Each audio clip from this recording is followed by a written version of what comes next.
What's good, y'all? It's your girl Sierra, and I'm back with another video. And since I did that Black Black Lives Matter protest video, this video been on my mind, and I really wanted to watch it. So y'all finna see my honest reaction to this video. And like I've been seeing its and bits and pieces of it on Instagram, but I feel like this is the right video, so I'm gonna watch it, and y'all gonna see my honest reaction to it. To the George Floyd.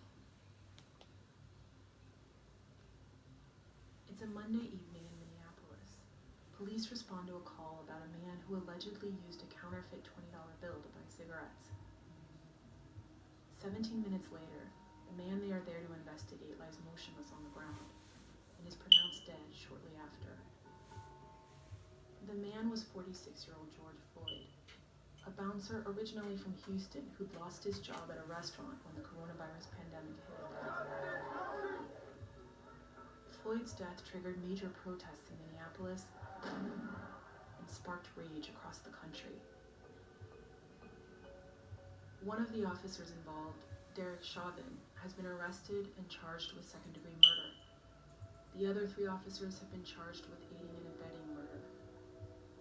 The Times analyzed bystander videos, security camera footage, and police scanner audio, spoke to witnesses and experts, and reviewed documents released by the authorities to build as comprehensive a picture as possible and better understand how George Floyd died in police custody.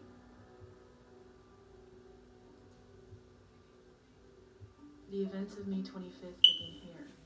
Floyd is sitting in the driver's seat of this blue SUV. Across the street is a convenience store called Cup Foods. Footage from this restaurant's security camera helps us understand what happens next. Note that the timestamp on the camera is 24 minutes fast. At 7:57 p.m., 2 employees from Cup Foods confront Floyd and his companions about an alleged counterfeit bill he just used in their store to buy cigarettes. They demand the cigarettes back, but walk away empty-handed. 4 minutes later, they call the police. According to the 911 transcript, an employee says that Floyd used fake bills to buy cigarettes and that he is awfully drunk and not in control of himself. Soon, the first police vehicle arrives on the scene. Officers Thomas Lane and J. Alexander Koenig step out of the car and approach the blue SUV. Seconds later, Lane pulls his gun, we don't know exactly why, and orders Floyd to put his hands on the wheel. Lane reholsters the gun, and after about 90 seconds of back and forth, yanks Floyd out of the SUV. A man is filming the confrontation from a car parked behind them. The officers cuff Floyd's hands behind his back, and Koenig walks him to the restaurant wall. All right, what's your name? From the 911 transcript and the footage, we now know 3 important facts. First, that the police believed they were responding to a man who was drunk and out of control. But second, even though the police were expecting this situation, we can see that Floyd has not acted violently. And third, that he seems to already be in distress. 6 minutes into the arrest, the 2 officers move Floyd back to their vehicle. As the officers approach their car, we can see Floyd fall to the ground.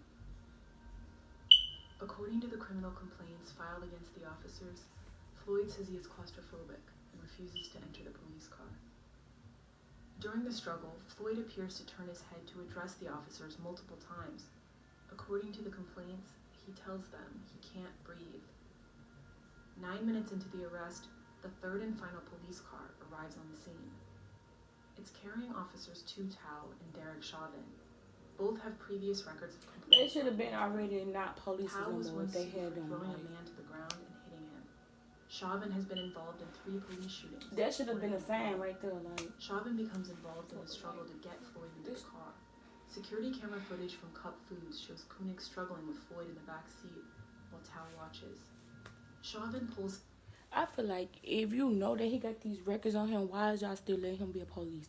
For both of them, not just one of them, but both of them. Like, y'all be blowing him through the back seat and onto the street.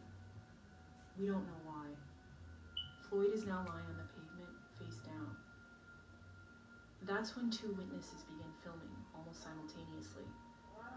The footage from the first witness and then y'all can shows tell us we that can't all 4 breathe. officers are Like, now what is y'all gathered around the doing? It's the first moment when we can clearly see that Floyd is face down on the ground, with 3 officers applying pressure to his neck. Y'all don't need all them torso, police and officers legs. on one person. At 8:20 p.m., we hear Floyd's voice for the first time.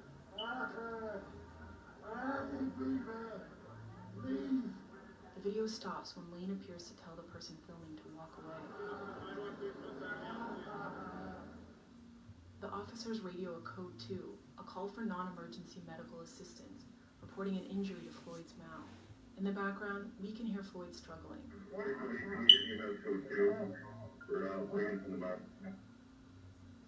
The call is quickly upgraded to a code 3, a call for emergency medical assistance.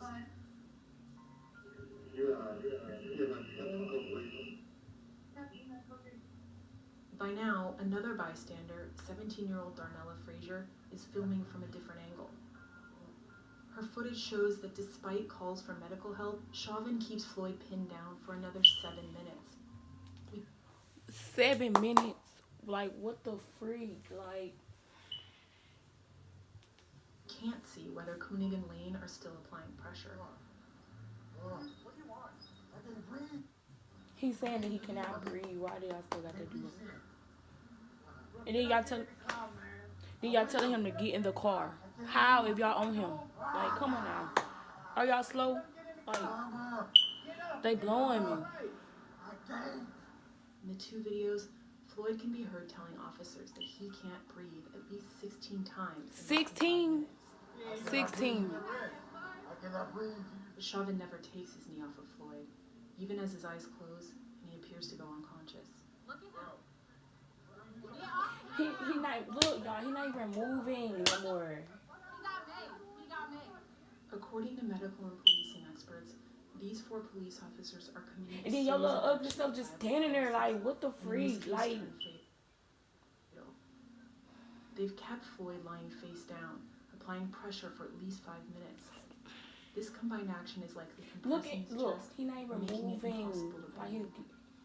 Chauvin is pushing his knee into Floyd's neck, a move banned by most police departments. Bro, he's not moving. Minneapolis your little Post ugly self just still policy standing states there. An officer can only do this if someone is, quote, actively resisting.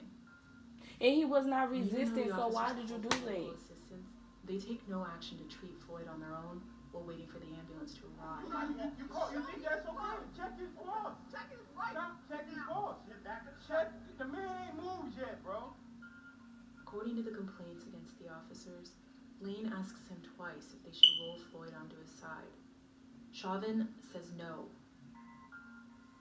20 minutes into the arrest, an ambulance arrives on the scene. Get off of his neck. The EMTs check Floyd's pulse. Are you serious? Chauvin keeps his knee on Floyd's neck for almost another whole minute, even though Floyd appears completely unresponsive. He only gets off once the EMTs tell him to. I'm getting mad watching this, bro. Like, I'm getting mad. Like, Chauvin's kept his knee on Floyd's neck for a total of 8 minutes and 46 seconds, according to the complaint filed against him. Then you want to help him on there and you the one that did this shit to him. The ambulance leaves the scene, possibly because a crowd is forming, but the EMTs call for additional medical help from the fire department. You added fire to your run. But when the engine arrives, the officers give them, quote, no clear info on Floyd or his whereabouts, according to a fire department incident report. This delays their ability to help the paramedics.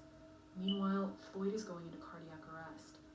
320, if you could let MFD know that EMS needs, the fire needs to go to Conti 36 proceeding in the full last now. It takes the engine 5 minutes to reach Floyd and the ambulance. He's pronounced dead at a nearby hospital around 9:25 p.m.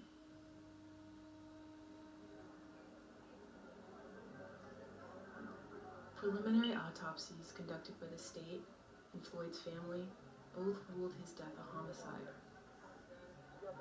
The widely circulated arrest videos don't paint the entire picture of what happened to George Floyd. Additional video and audio from the body cameras of the key officers would reveal more about why the struggle began and how it escalated. The city quickly fired all 4 officers, and Chauvin has been charged with second-degree murder. Thomas Lane, J. Alexander Kunig, and Tu Tao were charged with aiding and abetting murder. But outrage over George Floyd's death.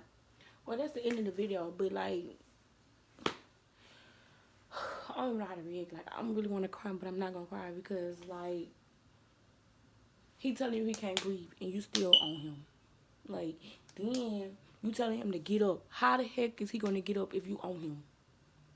That's why Black Lives Matter, bro. Like, what if we were doing this to y'all? What if there was a white man sitting there? Y'all wouldn't did half of that shit to them. Excuse my language, but like, let me end this video because I'm getting mad. But make sure you like, comment, subscribe. CC out.